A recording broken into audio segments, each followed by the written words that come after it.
The Bihar teachers history makers, मेरा mobile मेरी शिक्षा टीबीटी के इस मंच पर मैं डॉली विश्वास आप सभी का हार्दिक अभिनंदन करती हूँ। सुप्रभात बच्चों, आज मैं आप सभी के सामने कक्षा 5 का पर्यावरण विषय का प्रथम अध्याय पटना से नाथुला की यात्रा का चतुर्थ भाग लेकर के उपस्थित हुई हूँ। तो पिछले वीडियो में मैंने चर्चा किया था जो पटना से नाथुला जाने के क्रम में सबसे पहला पड़ाव दार्जिलिंग के बारे में हम लोगों ने जाना और फिर वहाँ से पर्वतारोहण प्रशिक्षण संस्थान गए। वहाँ जाने के बाद हम लोग तेंजिंग नोर्गे के बारे में जाना। वहाँ जाने के बाद हम लोग तेंजिंग नोर्गे के बारे में जाना, उनके व्यक्तित्व के बारे में जाना। वो बहुत ही साहसी व्यक्ति थे और मिलनसार व्यक्ति थे। उन्होंने एवरेस्ट की चोटी पर, हिमालय की सबसे ऊंची चोटी एवरेस्ट पर विजय का झंडा गाड़ा। इसके साथ हम आगे बढ़ते हैं। आज हम लोग यहाँ कुछ प्रश्न है, जैसे पर्वतारोहियों को चढ़ने के लिए किन किन सामानों की आवश्यकता होती है, इसकी एक सूची बनाई। तो आइए हम लोग जानते हैं यहाँ कैसे क्या होगा। संस्थान के सदस्यों ने बताया कि सिर की सुरक्षा के लिए सर्दी, गर्मी और बरसात में अलग अलग किस्म की टोपी पहनी जाती है। आँख के लिए चश्मे आवश्यक है, हाथ के लिए दस्ताने। यहाँ हम लोगों ने बर्फ़ के बीच सोने के लिए विशेष प्रकार का स्लीपिंग बैग भी देखा। यहाँ बर्फ़ के बीच सोना है तो वहाँ बर्फ़ में ठंड से बचने के लिए जो सोने की तैयारी किस प्रकार करना है, उस स्लीपिंग बैग में सारा सामान मौजूद है। इसके पश्चात हम लोग प्रशिक्षण देखने गए कि पर्वतारोहियों के लिए पर्वत पर चढ़ने के लिए कैसे प्रशिक्षण दिया जाता है, उनको किन किन चीज़ों की जानकारी होनी चाहिए। तो यहाँ पर पर्वतारोहियों को अपनी पीठ पर सामान लाद कर बर्फ़ की पहाड़ियों पर चढ़ने और सीधी ढलान पर उतरने का अभ्यास कराया जा रहा था। रस्सी, कुल्हाड़ी, कुदाल के सहारे चढ़ाई करवाई जा रही थी। सभी मजे लेकर प्रशिक्षण ले रहे थे। हाल फिलहाल ही बिहार की पर्वतारोही श्रीमती निरुपमा अग्रवाल ने माउंट एवरेस्ट की चोटी पर विजय प्राप्त किया। हमारे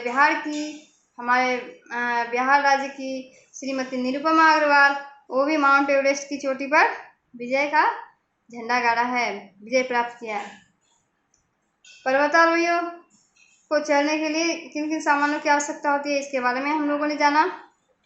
आगे पर्वतारोहण का प्रशिक्षण लेते समय लोग क्या क्या कर रहे थे, इसके बारे में भी हम लोगों ने जाना कि वो लोग पहाड़ पर चढ़ने का अभ्यास कराया जा रहा था, फिर वहाँ से बर्फ़ पर सीधे नीचे जाने का बताया जा रहा था, नीचे उतरने का अभ्यास कराया जा रहा था और अपने पीठ पर सामान लाद करके चढ़ाई कर चल रहा था। दार्जिलिंग की यात्रा के पश्चात हमने अपने अगले पड़ाव गंगटोक के लिए प्रस्थान किया। कहाँ के लिए प्रस्थान किया? गंगटोक ही था हमारे जाने का सबसे मुख्य उद्देश्य। गंगटोक के बारे में जानना, वहाँ की परिस्थिति के बारे में जानना। तो गंगटोक कहाँ है? समुद्र तल से लगभग 6000 फीट की ऊंचाई पर स्थित सिक्किम राज्य की राजधानी। कहाँ की राजधानी है गंगटोक? सिक्किम की राजधानी है। यह पहाड़ों के ढलानों पर विभिन्न स्तरों को काट करके बसाया गया शहर है। ऊपर नीचे ढलानों पर बनी सड़कें और उस पर बिना हॉर्न बजाती हुई गाड़ियाँ कतार से चलती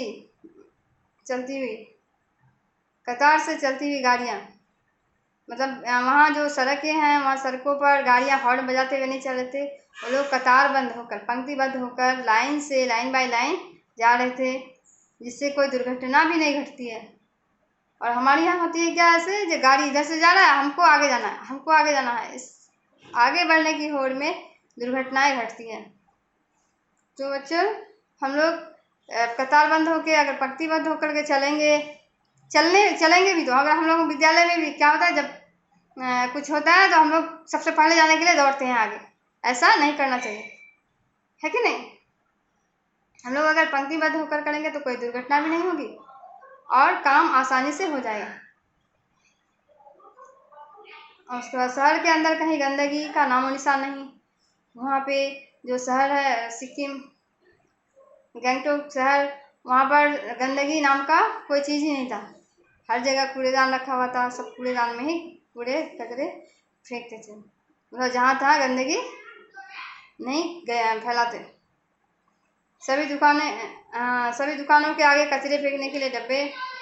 किसी भी परिस्थिति में कोई भी किसी भी तरह का कचरा सड़क पर नहीं फेंक सकता। मतलब वहाँ का जो सिस्टम है, वहाँ का रूल है, जो कहीं भी कोई गंदगी नहीं फैला सकता है। ये नियम जो है बहुत ही सुंदर है, बहुत ही अच्छा है। अगर इस तरह हर जगह किया जाए तो कहीं भी गंदगी नहीं होगी, और गंदगी जब नहीं होगी तो हम लोग बीमार भी नहीं पड़ेंगे। इसके बाद शाम के समय महात्मा गांधी सड़क का अद्भुत नज़ारा। वहाँ जो महात्मा गांधी सड़क, वहाँ का जो नज़ारा था वो देखने लायक था। साफ सुथरी चौड़ी सड़क और सड़क के बीचों बीच फूलों भरे पौधे से सुंदर सजावट। चौड़ी सड़क और बीच में फूल का पौधा लगा हुआ है, और वो देखने में भी अच्छा लगता है, और ये पर्यावरण के लिए हमारे माहौल को भी अच्छा लगता है।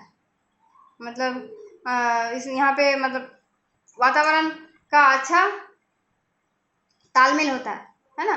पेड़ पौधे हमारे लिए बहुत ही लाभदायक है, तो एक तरफ तो देखने में भी अच्छा लग रहा है और हमको शुद्ध वायु भी मिल रही है।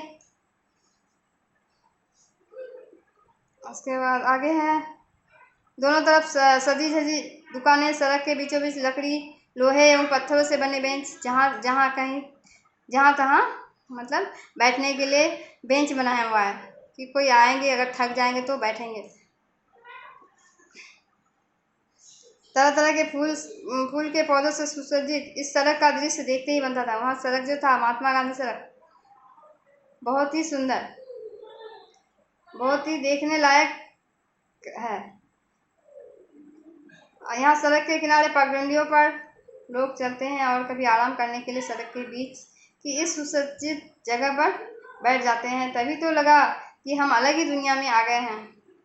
वहाँ का जो परिवेश इतना सुंदर और इतना स्वच्छ था कि वहाँ जाने के बाद मन प्रफुल्लित हो गया, मन खुश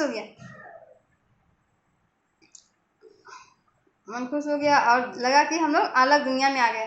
कहीं गंदगी नहीं, हर तरफ फूल का पौधा लगा हुआ है और सब कुछ सिस्टम से चलता है, तो नियम पूर्वक चल रहा है सब कुछ। तो यहाँ बच्चों, यहाँ एक प्रश्न है, यदि आपको अपने घर के आसपास ऐसा वातावरण बनाना है तो उसके लिए क्या क्या करना चाहिए, क्या क्या करना चाहेंगे, आप क्या करना चाहेंगे, इसको यहाँ पे आप लोग लिखिएगा। मतलब हर किसी को, मतलब सभी को अलग अलग होता है ना इच्छा, तो ये आपका प्रश्न है, इस प्रश्न को आप ही को हल करना है। आप क्या चाहेंगे कि सिक्किम का जो सड़क है, वहाँ के सड़क की तरह हमारे यहाँ भी होनी चाहिए, है कि नहीं? तो इसके लिए हमें क्या करना चाहिए? आगे, सिक्किम पहाड़ों और घाटियों से भरा एक छोटा राज्य है। तीस्ता यहाँ की मुख्य नदी है। यहाँ की मुख्य नदी तीस्ता। यहाँ मुख्यतः लेप्चा, नेपाली और भूटिया 3 जातियों के लोग निवास करते हैं। यहाँ के लोग मेहनती, सीधे साधे और सरल होते हैं। यहाँ की औरतें रंगीन कपड़े और मनकों से युक्त सोने के आभूषण पहनते हैं। यहाँ जो गहना पहनते हैं तो वो सोने के होते हैं और मनकों से युक्त, मोती जरा हुआ सोने के आभूषण पहनते हैं। तो गंगटोक में हम लोगों ने फूलों का बगीचा, बॉटनिकल गार्डन, रुमटेक मॉनेस्ट्री आदि देखा। रुमटेक मॉनेस्ट्री करमापा क्या है? बौद्ध धर्म गुरु का निवास, और ये बौद्ध धर्म का दर्शनीय स्थल भी है, यहाँ सभी जाते हैं। तो यहाँ प्रश्न है, सिक्किम के लोग कैसे रहते हैं, इसको आप लोग लिखिएगा, ठीक है? तो इसके आगे फिर चर्चा करेंगे। तब तक के लिए गुड बाय।